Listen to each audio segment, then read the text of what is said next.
ನಿನ್ನ ಮುಖ ಕಂದಿದೆ, ಕುಂದಿದೆ, ಕಣ್ಣುಗಳಲ್ಲಿ ಕಂಬನಿ ಮಡುಗಟ್ಟಿದೆ, ತುಟಿಯಲ್ಲಿ ಸದಾ ಲಾಸ್ಯವಾಡುತ್ತಿರುವಂತಹ ನಗೆ ಮಾಯವಾಗಿ ಹೋಗಿದೆ. ಏನೇ ಇದು? ಈ ಅರುಣಾಸುರನ ಬದುಕಿನ ಸೌಧ ನಿಂತಿರುವುದು ಯಾವುದೋ ನಿರ್ಜೀವವಾದಂತಹ ಕಲ್ಲಿನ ಮೇಲಲ್ವೇ? ನಿನ್ನ ತುಟಿಯ ಮೇಲೆ ನಲಿದಾಡುತ್ತಿದ್ದ ನಗೆಯ ಮೇಲೆ ನಿನ್ನ ನಗೆ ಮಾಸಿವಾಯಿತು ಎಂದಾದ್ರೆ ನನ್ನ ಜೀವದ ಚೈತನ್ಯ ಕಳೆ ಉಸಿರೇ ಹಾರಿ ಹೋಯಿತು ಅಂತ ಅರ್ಥ. ಏನಾಯ್ತೆ ನಿನಗೆ? ಕ್ಷಮಿಸೆ, ನನ್ನಿಂದಲೇ ಆಯ್ತೆ. ಏನಾಯ್ತು? ಎಲ್ಲಿ ನಂದನದ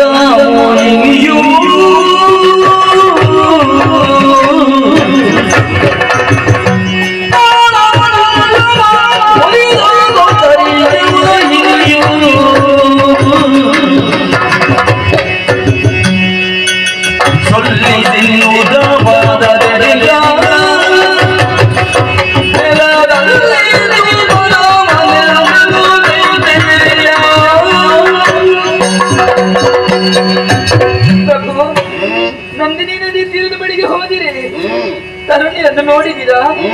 ಕರೆತಂದಿರಾ ಪ್ರಭು? ನೀನು ಯಾಕೆ ಕೆಳಗೆ ಕುಳಿತುಕೊಂಡು ಕಾಲು ಒತ್ತುತ್ತಿರುವೆ? ನಿಮ್ಮ ಚರಣದಾಸಿಯಲ್ವೇ ನಾನು? ನೀನು ಚರಣದಾಸಿಯಲ್ಲ, ಅಸುರ ಕುಲ.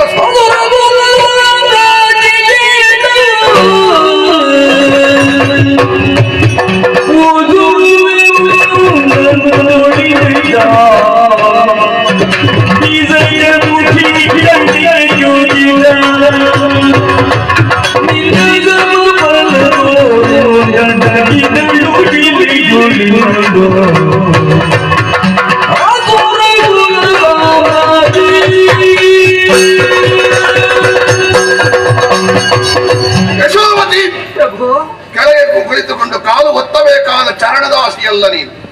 ನನ್ನಷ್ಟೇ ಅಧಿಕಾರ ಇರುವ ಅಸುರ ಕುಲ ಸಾಮ್ರಾಜ್ಯ ನಂದಿನಿ ಹೊಳೆಮರಿಯಲ್ಲಿ ನಡೆದಿರುವಂತಹ ವಿಷಯವನ್ನು ರಹಸ್ಯವಾಗಿ ಇರಿಸಿದ್ದೆ. ಕ್ಷಮಿಸಿ. ಅಲ್ಲಿರುವಂತಹ ಹೆಣ್ಣು ನನ್ನ ಕೈಗೆ ಸಿಗದೆ ಮಾಯಕವಾಗಿ ಹೋದಳು. ಎಲ್ಲಿದ್ದಾಳೆ ಅವಳು? ಹುಡುಕುವುದಕ್ಕೆ ಬೇಕಾಗಿ ಚಂಡ ಪ್ರಚಂಡರನ್ನು ಕಳುಹಿಸಿದ್ರೆ ಚಂಡಿಕೆಯಾಗಿ ಅವರನ್ನು ಕೊಂದು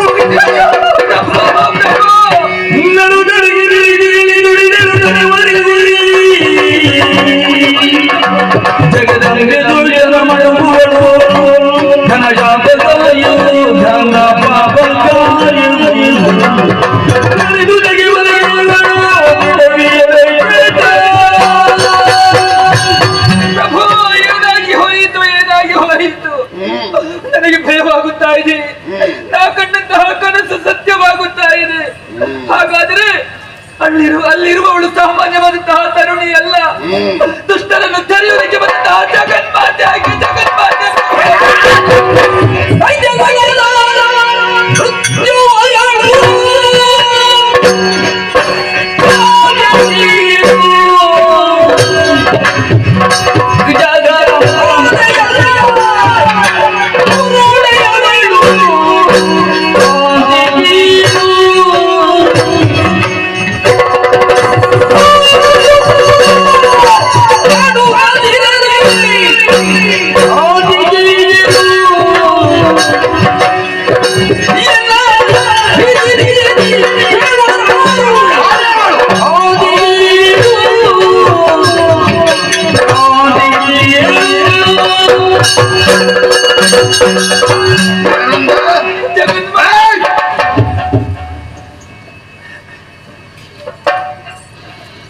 ಯಾವ ಜಗನ್ಮಾತೆ ಅವಳು? ಜಗನ್ಮಾತೆ ಹೌದಾದ್ರೆ ಜಗತ್ತಿನಲ್ಲಿರುವವರೆಲ್ಲ ಅವಳಿಗೆ ಮಕ್ಕಳು. ದೇವ ಪಕ್ಷದಲ್ಲಿ ನಿಂತು ರಾಕ್ಷಸರ ನೆತ್ತರಿನಲ್ಲಿ ಕೈ ತೊಳೆಯುವ ಅವಳು ಭೇದ ಮಾಡುವ ಯಾವ ಮಾತೆ? ಇಲ್ಲ ಪ್ರಭು, ಭೇದವನ್ನು ಕಲ್ಪಿಸುವವಳು ಆಕೆ ಅಲ್ಲ. ಯಾರು ದುಷ್ಕೃತ್ಯವನ್ನು ಮಾಡುತ್ತಾರೋ ಅಂತವರನ್ನು ಮಾತ್ರ ತರೆಯುವುದಕ್ಕೆ ಬಂದಿದ್ದಾಳೆ ಆಕೆ.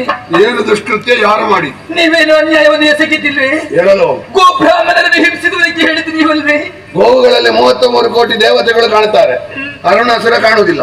ಗೋವಿನ ತಾಳ ಕಟ್ಟಿದ್ದೇನೆ, ಏನು ತಪ್ಪು? ಬ್ರಾಹ್ಮಣರಿಗೆ ಮೊದಲನ ಇಂದ್ರನಿಗೆ ಬಿಟ್ರೆ ನನಗೆ ಹವಿಸು ಕೊಡ್ಲಿಕ್ಕೆ ಸಂಕಟವ? ಅವರ ತಾಳ ಕಟ್ಟಿದ್ದೇನೆ, ಏನು ತಪ್ಪು? ಪತಿವ್ರತ ಸ್ತ್ರೀಯರನ್ನು ಅವರ ಮಕ್ಕಳನ್ನು ಕೊಲ್ಲುವುದಕ್ಕೆ ಹೇಳಿದ್ದು ನೀವಲ್ವೇ ಪ್ರಭು? ಆ ಹೆಣ್ಣು ಮಕ್ಕಳಿಗೆ ಹರಿಹರನ ಭಜನೆ ಬಿಟ್ಟು ನನ್ನ ಭಜನೆ ಬರುವುದಿಲ್ಲ. ಕದ್ದಿದ್ದಾನೆ ತಲೆ. ಏನು ತಪ್ಪು? ಇಂದಿನ ಮಕ್ಕಳೇ ಮುಂದಿನ ಜನಾಂಗ. ಈಗಲೇ ಒಪ್ಪಿಕೊಳ್ಳದ ಆ ಪಿಂಡಗಳು ಮುಂದೆ ಒಪ್ಪಿಕೊಂಡಾವ. ತಲೆ ಕದ್ದಿದ್ದಾನೆ. ಏನು ತಪ್ಪು? ದೇವಾಲಯವನ್ನು ಪುಡಿಗೆ ಹಂಚಿ ಮಾಡಿದ್ದು ನೀವಲ್ಲಿ ಪ್ರಭು. ಯಾವ ಆಲಯ ಇರಲಿ, ನನ್ನ ವಿಗ್ರಹ ಇರಬೇಕು ಅಂತ ಕಟ್ಟಪ್ಪಣೆ ಮಾಡಿದ ಮೇಲೂ ಮೀರಿದ ದೇವಾಲಯವನ್ನು ಪುಡಿ ಮಾಡಿದ್ದೇನೆ. ಏನು ತಪ್ಪು? ನನ್ನ ರೀತಿ ನೀತಿಗಳನ್ನು ಕೇಳಲಿಕ್ಕೆ ಅವಳು ಯಾರೇ? ಅಹಂ ಬ್ರಹ್ಮಾಸ್ಮಿ, ನಾನೇ ಪರಬ್ರಹ್ಮ. ಅವಳು ಯಾರೇ? ಪ್ರಭು, ನಾನು ಎನ್ನುವುದು ಯಾವತ್ತಿಗೂ ಶಾಶ್ವತವಾಗಿ ಉಳಿಯುವುದಿಲ್ಲ. ಅಂತಹ ಶಾಶ್ವತವಾದದ್ದು ಏನು ಅಂತ ಕೇಳಿದ್ರೆ ಆ ಜಗನ್ಮಾತೆ ಮಾತ್ರ. ಆಕೆಯ ಕುರಿತಾಗಿ ತಿಳಿಯುವುದಕ್ಕೆ ನಿಮ್ಮ ಹೊರಗಣ್ಣನ್ನು ತೆರೆದು ನೋಡಿದರೆ ಸಾಲದು ಪ್ರಭು. ಅಂತರಂಗವನ್ನು ತೆರೆದು ನೋಡಿ ಎಲ್ಲವೂ ನಿಮಗೆ ಅರ್ಥವಾಗುತ್ತದೆ. ಅರ್ಥ ಆಗೋದೆಂತದ್ದು? ಕಣ್ಣು ನೋಡಿದ್ರೆ ಮುಚ್ಚಬೇಕು ಅಂತವರನ್ನು ಕಳುಹಿಸಿದ್ದೇನೆ.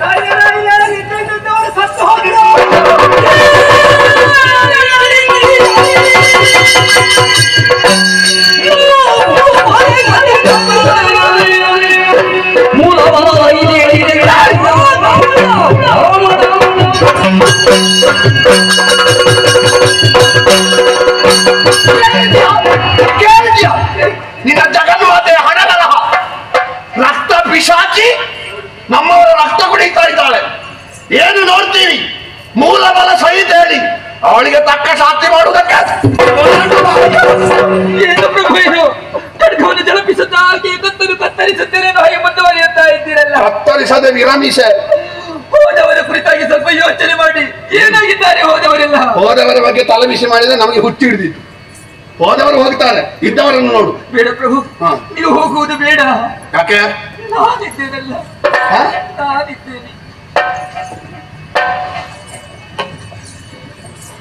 ಅವಳು ಮನೆ ಅಂಗಳಕ್ಕೆ ಬಂದು ಕಾಲಕರೆದು ಜಗಳಕ್ಕೆ ಕರೆದ್ರೆ ನೀನಿದ್ಯಾ? ಯಾಕೆ? ನನಗೆ ಬಹಳ ಸಂತೋಷ ಆಯ್ತು. ಈ ಸ್ತ್ರೀ ಶಕ್ತಿಯವರನ್ನು ಸರಿ ಮಾಡಬೇಕಾದ್ರೆ ಹೆಣ್ಣು ಮಕ್ಕಳೇ ಕತ್ತಿ ಹಿಡಿಬೇಕಾಯ್ತು. ಹೋಗಿ ಹೇಳವಳಲ್ಲಿ ನನ್ನನ್ನು ಮದುವೆ ಆಗ್ಲಿಕ್ಕೆ ಹೇಳು. ಆದ್ರೆ ಸರಿ, ಇಲ್ಲದಿರ ತಲೆಗಟ್ಟ. ಅಯ್ಯೋ, ನಾನು ಯುದ್ಧ ಮಾಡುವುದಕ್ಕಾಗಿ ಹೋಗುವುದಲ್ಲ, ಬೇಡುವುದಕ್ಕಾಗಿ ಹೋಗುವುದು. ನನ್ನ ಗಂಡನ ಪ್ರಾಣವನ್ನು ಉಳಿಸಿಕೊಡುವುದು ಹಾಗೆ ಬೇಡುವುದಕ್ಕಾಗಿ ಹೋಗ್ತೀನಿ. ಓ, ನೀನು ಬೇಡ್ಲಿಕ್ಕೆ ಹೋಗುದಾ? ನಾನೇನು ಮಾಡ್ಬೇಕು? ಒಳಗಿಟ್ಟುಕೊಂಡಿದ್ದು ಒಳ್ಳೆ ವಿಷಯ. ಮೀಸೆ ಇಲ್ಲದ ಅವಳು ನನ್ನ ಕಾಲ ಬುಡಕ್ಕೆ ಬಂದಿದ್ದಾಳೆ. ನಾನು ಮೀಸೆ ಹೊತ್ತುಕೊಂಡು ನಿನ್ನ ಸೆರಗಿನ ಮರೆಯಲ್ಲಿ ಅಂತಪುರದಲ್ಲಿ ಇರ್ಬೇಕು. ನಾನು ಒಳಗಿರ್ಬೇಕು. ನಾನು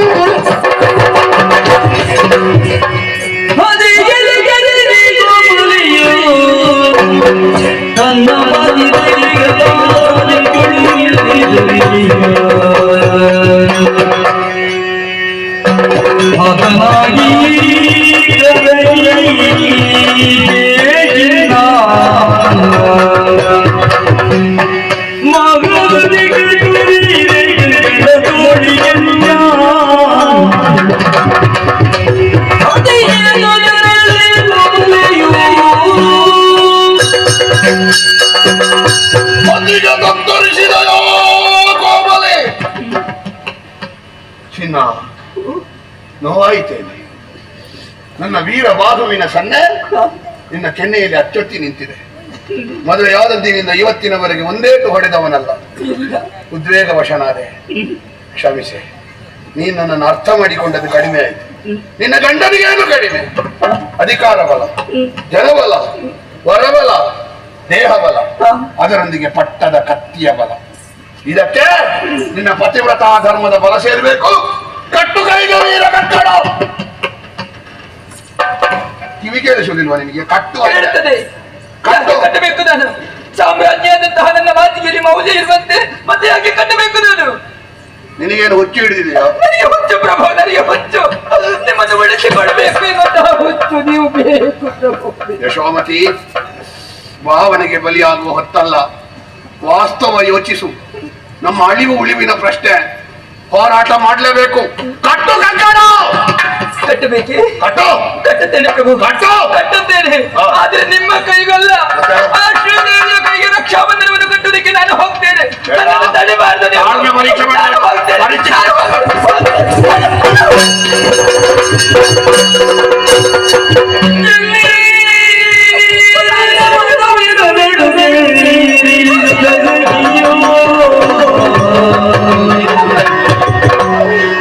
ಸಂಧಿಯೊಳಗೆ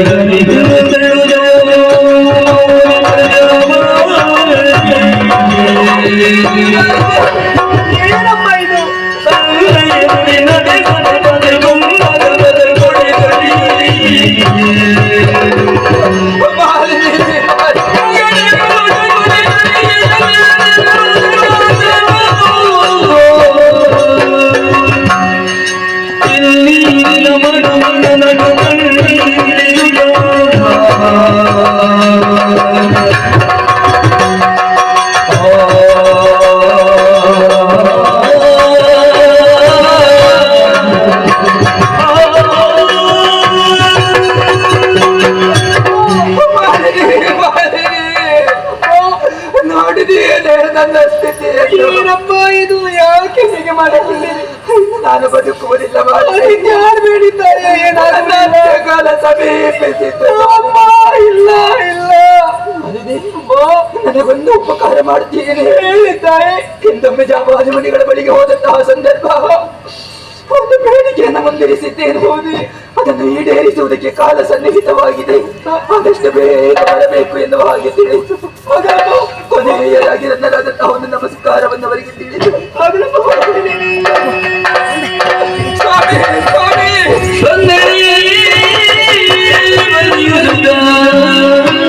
ಪಾದಗಳನ್ನು ಹಿಡಿದು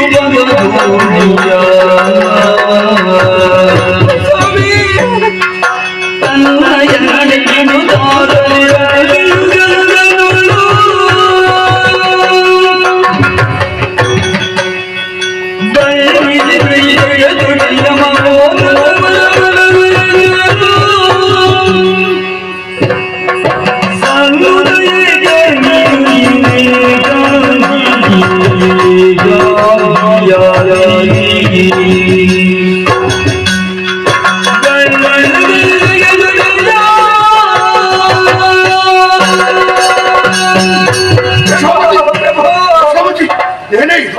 ಹಣೆ ಒಡೆದಿದೆ, ರಕ್ತ ಧಾರಾಕಾರವಾಗಿ ಸುರಿಯುತ್ತಾ ಉಂಟು. ಯಾರಲ್ಲಿ ರಾಜವೈದ್ಯರು? ಬನ್ನಿ ಬನ್ನಿ ಬನ್ನಿ. ಬೇಡ ಪ್ರಭು, ಏನಾಯ್ತು? ಯಾರು ಬರುವುದು ಬೇಡ. ಇನ್ನು ನಾನು ಬದುಕುವುದಿಲ್ಲ ಪ್ರಭು. ಏನು ಆಗುವುದಿಲ್ವೇ? ಸಣ್ಣ ಗಾಯ ಸರಿಯಾಗ್ತದೆ. ಇಷ್ಟರವರೆಗೆ ಎಲ್ಲರೂ ನಿಮ್ಮೊಂದಿಗಿದ್ದಾರೆ, ಎಲ್ಲವೂ ನಿಮ್ಮಲ್ಲೇ ಇದೆ ಎನ್ನುವ ಹಾಗೆ ಅಹಂಕಾರದಿಂದಲೇ ಬೆರೆದವರಲ್ವೇ ನೀವು? ಎಲ್ಲವನ್ನು ಕಳೆದುಕೊಂಡಿರಿ ಪ್ರಭು, ಕಳೆದುಕೊಂಡಿರಿ. ನೀನಿದ್ರೆ ಬೇರೆ ಇದ್ದೇನು, ಇಲ್ಲದಿದ್ರೆ ನಿಮ್ಮನ್ನು ಉಳಿಸಬೇಕು ಎನ್ನುವ ಕಾರಣಕ್ಕೆ ಬೇಕಾಗಿ ಛಾಯಾನುವರ್ತನೆಯಾಗಿ ಇದ್ದವಳು ನಾನು. ಆ ಯೋಗವನ್ನು ಕಳೆದುಕೊಂಡೆ ಪ್ರಭು, ಕಳೆದುಕೊಂಡೆ. ಏನು ಆಗುದಿಲ್ಲ, ಅಮಂಗಳ ಮಾತಾಡಬೇಡ ನೀನು. ಏಕಾಗಿಯಾದಿರಿ ನೀವು, ಏಕಾಗಿಯಾದಿರಿ. ಯಾಕೆ? ಏನಾಗುತ್ತದೆ ಸುಮ್ಮನೆ? ಅದು ಆ ಕಡೆಯಿಂದ ಯಾವುದೋ ಒಂದು ಕಾರಣದ ಕೈ ನನ್ನನ್ನು ಕೈ ಬೀಸಿ ಕರೆಯುತ್ತಾ ನನ್ನ ಹೆಂಡತಿಯನ್ನು ಕರೆಯುವ. ಕೊನೆಯಾಗಿ ನಿಮ್ಮದಾದಂತಹ ಪಾದವನ್ನು ನೋಡಬೇಕು. ನಿಮ್ಮ ಸುಂದರವಾದಂತಹ ಮುಖ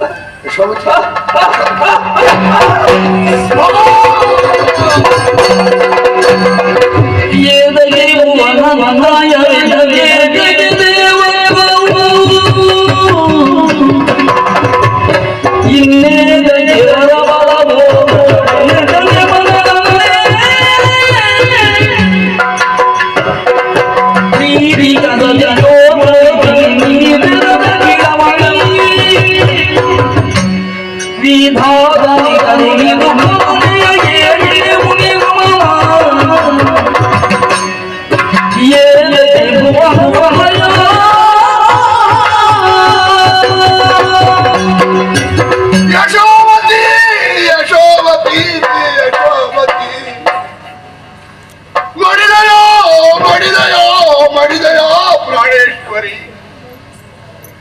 ಅವಳಲ್ಲಿಗೆ ಹೋಗಕೂಡದು ಎನ್ನುವ ಕಾರಣಕ್ಕಾಗಿ ನಿನ್ನ ಕೈ ಹಿಡಿದು ಅರಮನೆಯ ಒಳಗೆ ದೂಡಿದ್ರೆ ಸಿಂಹಾಸನದ ಕೀಲಿಗೆ ನಿನ್ನ ಹಣೆದಾಗಿ ಹಣೆ ಒಡೆದು ಹೋಯಿತೆ ಪ್ರಾಣಕಾಂತೆ. ರಕ್ತಧಾರಾಕಾರವಾಗಿ ಸೋರಿ ನಿತ್ರಾಣಿಯಾಗಿ ಹಸುವನ್ನೇ ಕಳೆದುಕೊಂಡೆಯ. ನೀನು ಮಡಿದದ್ದಲ್ಲ, ಕಳಕುಲ ಎನ್ನುವ ಅಂಬರದಲ್ಲಿ ಬೆಳಗುತ್ತಿದ್ದ ಭಾಸ್ಕರ ಮುಳುಗಿದ. ನಮ್ಮನ್ನೆಲ್ಲ ಕತ್ತಲೆಯ ಕೂಪಕ್ಕೆ ಹಾಕಿದೆಯೇನೆ. ನನ್ನ ಸಿಂಹಾಸನದ ಅಡಿಪಾಯದ ಕಲ್ಲೊಂದು ಜಾರಿ ಬಿತ್ತು, ಸಿಂಹಾಸನ ಇಂದ ಅಲುಗಿತು. ನಾನೆಂತ ಪಾಪಿ, ನಾನೆಂತ ಪಾಪಿ. ಮಾನ ಪ್ರಾಣ ರಕ್ಷಿಸ್ತೇನೆ ಅಂತ ಒಲಿದು ಪಿಡಿದ ಕರದಿಂದಲೇ ನಾನು ಕೊಂದು ಬಿಟ್ಟೆ, ನಿನ್ನನ್ನು ಕೊಂದು ಬಿಟ್ಟೆ. ನೀನು ತೈಲವಾಗಿದ್ರೆ ನಾನು ದೀಪವಾಗಿದ್ದೆ, ನೀನು ಉಸಿರಾಗಿದ್ರೆ ನಾನು ಪ್ರಾಣವಾಗಿದ್ದೆ. ತೈಲ ಮುಗಿದ ಮೇಲೆ ದೀಪ, ಉಸಿರು ಅಳಿದ ಮೇಲೆ ಪ್ರಾಣ ಉಳಿಯುತ್ತದೆ. ನಾನುಳಿ ಎಷ್ಟು ನನ್ನನ್ನು ತಿದ್ದುವುದಕ್ಕೆ ಪ್ರಯತ್ನ ಪಟ್ಟೆ, ನೀನು ಬದುಕಿರುವಾಗ ಕೇಳಲಿಲ್ಲ. ನಿನ್ನ ಆತ್ಮದಲ್ಲಿ ಆದ್ರೂ ಕೇಳಿಕೊಳ್ಳುವುದು ಕ್ಷಮಿಸಿ. ಮತ್ತಿನ್ನೇಕೆ ದೇವತ್ವವು, ಇನ್ನೇತಕ್ಕೆ ವರಬಲವು? ಮೂರು ಲೋಕಗಳ ಅಧಿಕಾರ ಇದ್ರೇನು, ವರಬಲದ ಕಿರೀಟ ತಲೆ ಮೇಲಿದ್ರೇನು, ದೇವತ್ವದ ಪ್ರಶಸ್ತಿ ಹೆಗಲಿನ ಮೇಲಿದ್ರೇನು? ಮನೆಗೆ ಬರುವಾಗ ದಣಿದು ಬಂದಿರೆ ಅಂತ ಕೇಳಿ ಮಾತಾಡುವಂತ ಒಂದು ಜೀವ ಇಲ್ಲದೆ ಇದ್ರೆ ಲೋಕವನ್ನೆಲ್ಲ ಗೆದ್ರು ಅವ ದೊಡ್ಡ ಸೋಲಿಗೆ ಒಳಗಾದ. ಊರಿನಲ್ಲಿ ಸೋತೇ ಬರಲಿ, ಮನೆಗೆ ಬರುವಾಗ ಬನ್ನಿ ಕುಳಿತುಕೊಳ್ಳಿ ಎನ್ನುವುದಾಗಿ ಬಾಯಾರಿಕೆ ಆರಿಸುವುದಕ್ಕೆ ಒಂದು ತಂಬಿಗೆ ನೀರು ಕೊಡುವ ಒಂದು ಜೀವ ಇದ್ರೆ ಹೊರಗಿನ ಸೋಲು ಗೆಲುವಾಗಿ ಪರಿವರ್ತಿತ ಆಗ್ತದೆ. ನೀನಿಲ್ಲದ ನನ್ನ ಯಾವ ಸಾಧನೆಯ ಫಲಕವು ಹೆಣಕ್ಕೆ ಮಾಡಿದ ಶೃಂಗಾರವೇ, ಹೆಣಕ್ಕೆ ಮಾಡಿದ ಶೃಂಗಾರ. ಅಯ್ಯೋ ವಿಧಾತ, ದಿನವೊಂದಕ್ಕೆ 84 ಲಕ್ಷ ಜೀವರಾಶಿಗಳನ್ನು ಸೃಷ್ಟಿ ಮಾಡ್ತಿ. ನನ್ನ ಹೆಂಡತಿಯ ಒಬ್ಬಳ ಜೀವ ಹೆಚ್ಚಾಗ್ತದೆ ನಿನಗೆ. ನಾನು ಸಂಪಾದನೆ ಮಾಡಿದ್ದನ್ನೆಲ್ಲ ನಿನ್ನ ಕಾಲ ಬುಡಕ್ಕೆ ಹಾಕ್ತೇನೆ. ನಮ್ಮಯ್ಯ, ನನ್ನ ಹೆಂಡತಿ ಒಬ್ಬಳನ್ನು ಬದುಕಿಸಿಕೊಡೋ, ಬದುಕಿಸಿಕೊಡೋ. ನನ್ನ ಹೆಂಡತಿ ಸತ್ತಿದ್ದಾಳೆ, ಮತ್ತೆ ನಾನು ಮನೋರಂಜನಾ ಕಾರ್ಯಕ್ರಮ ಮಾಡ್ಲಿಕ್ಕೆ ಆಗ್ತದ? ದೇವರ ಹೌದಲ್ವಾ? ದೇವರ ಹೆಂಡತಿ ಸತ್ರು ಬದುಕು. ಯಶಮತಿ, ನೀನು ತಲೆ ಬಿಸಿ ಮಾಡಬೇಡ. ಒಂದು ಸಲ ಅಲ್ಲ, ಬೇಕಾದ್ರೆ 10 ಸಲ ಸಾಯಿ. ನಾನು ಹೇಳಿದಂತೆ ಇನ್ನು ಪುನಃ ಸಾಯ್ಬೇಡ. ನಾನು ಬದುಕಿಸ್ತೇನೆ. ಅರುಣಾಸನ ಆಜ್ಞೆ ಉಂಟು?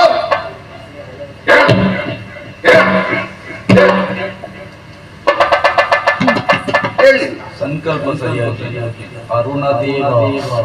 ಹೌದಲ್ಲ, ಅರುಣಾಸುರ ಅಂತ ಹೇಳಿದ್ರೆ ಹೇಳ್ತಾರೆ ಪರಬ್ರಹ್ಮ ದೇವರು. ದೇವರು ಮಾತ್ರ ಸತ್ತವರನ್ನು ಬದುಕಿಸಲಿಕ್ಕೆ ಆಗುದು. ಬದುಕಿಸಿದ್ದು ಸರಿಯಾಗಿಲ್ಲ, ಇನ್ನೊಮ್ಮೆ ಸರಿ ಮಾಡಿ.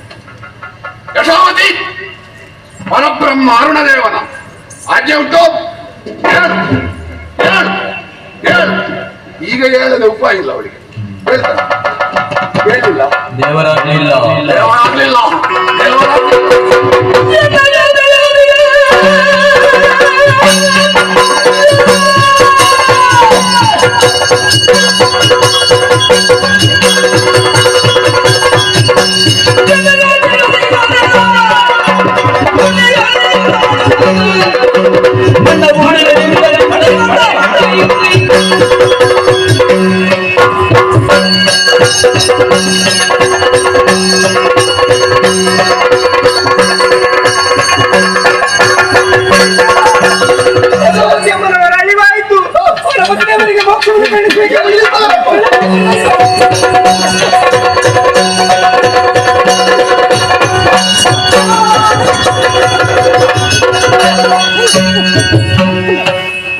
ಸೌಗಂಧಿಕ ಮೇಕಲ ಎನ್ನುವಂತಹ ಯಕ್ಷಕಂಡಿಕೆಯರು ಮಹೋಗ್ರಮುಡಿಯ ಶಾಪ ನಿಮಿತ್ತದಿಂದಲಾಗಿ ಈ ಧರೆಯಲ್ಲಿ ಯಶೋಮತಿ ಮಾಲಿನಿಯರಾಗಿ ಸಂಜನಿಸಿದವರಿದ್ದಾರೆ. ಪವಿತ್ರ ನಂದಿನಿ ಜಲ ಪ್ರೋಕ್ಷಣೆಯ ಮೂಲಕವಾಗಿ ಅವರು ಮೋಕ್ಷವನ್ನು ಹೊಂದಿ ನಿಜ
ನಮ್ಮ ಉಗ್ರ ರೂಪದಲ್ಲಿರುವಂತಹ ನಿಮ್ಮನ್ನು ಶಾಂತಗೊಳಿಸುವುದಕ್ಕೆ ಬೇಕಾಗಿ ಇದು ದೇವಲೋಕದಿಂದಂತಹ ತಂದಿರುವಂತಹ ಎಳನೀರಿನಿಂದಲೇ ಅಭಿಷೇಚನವನ್ನು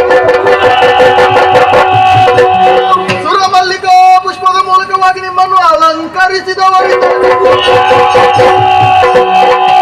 ಸಾಧ್ವಿ ಯಶೋಮತಿಯ ಕೋರಿಕೆಯಂತೆ ಅರುಣಾಸುರನಿಗೆ ಮೋಕ್ಷವನ್ನು ಒದಗಿಸಿದ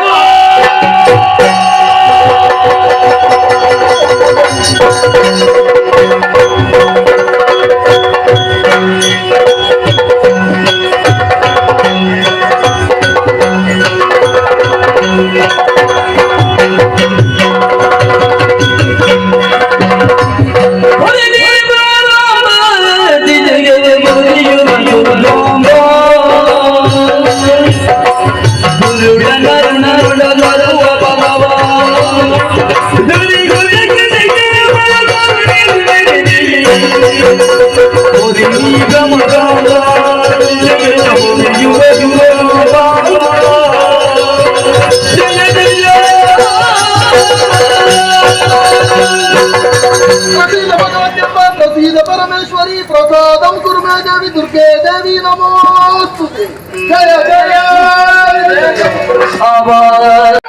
ಶಾಂತಳಾಗಿದ್ದೇನೆ. ಧನ್ಯರಾದೆವು ದೇವರಾಜ, ದುಷ್ಟರ ವಧೆಯಾಗಿದೆ, ದೇವಪೀಠ ಬರಿದಾಗಿದೆ. ಹೋಗಿ ಏರಿಕ ಮಗನೇ, ನಿನ್ನ ಆಶೀರ್ವಾದ. ಜಾಬಾಲಿ ಮುನಿಯವರಿಯ ನಿಮ್ಮ ಕೋರಿಕೆಯಂತೆ ನಾನು ನೆಲೆಯಾಗುವಳಿದ್ದೇನೆ. ಆದರೆ ಈ ಸ್ಥಳ ದುಷ್ಟರ ವಧೆಯಾಗಿ ರಕ್ತಸಿಕ್ತವಾಗಿ ಮಲಿನಗೊಂಡಿದೆ. ಆದ್ದರಿಂದ ಹಿಂದೆ ನಂದಿನಿಗೆ ಮಾತು ಕೊಟ್ಟಂತೆ ಇಲ್ಲಿಂದ ಸ್ವಲ್ಪವೇ ದೂರದಲ್ಲಿ ನಂದಿನಿಯ ಕಟ್ಟಿ ಪ್ರದೇಶದಲ್ಲಿ ಭ್ರಮರಾಂಬಿಕೆಯಾಗಿ ಲಿಂಗರೂಪಿ ದುರ್ಗಾ ಪರಮೇಶ್ವರಿಯಾಗಿ ನೆಲೆಗೊಳ್ಳುತ್ತೇನೆ. ಶಾಬಾಲಿ ಮುನಿವರ್ಯ, ನೀನು ಅವಿತು ಕುಳಿತಂತ ಆ ಗುಹೆ ಇನ್ನು ಮುಂದಕ್ಕೆ ಆಮಲಕ ತೀರ್ಥ ಅಥವಾ ನೆಲ್ಲಿ ತೀರ್ಥ ಎಂದು ಪ್ರಸಿದ್ಧಿ ಆಗಲಿ.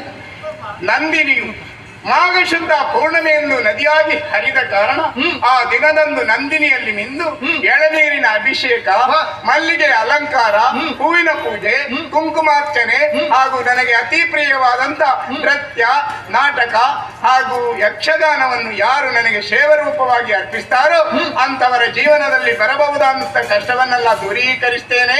ನಾನು ಸ್ಥಿರವಾಗಿ ನಿಲ್ಲುವ ಈ ಸ್ಥಳ ಮುಂದೆ ಕಟೀಲು ಕ್ಷೇತ್ರ ಎಂದು ಪ್ರಸಿದ್ಧಿಯಾಗಲಿ.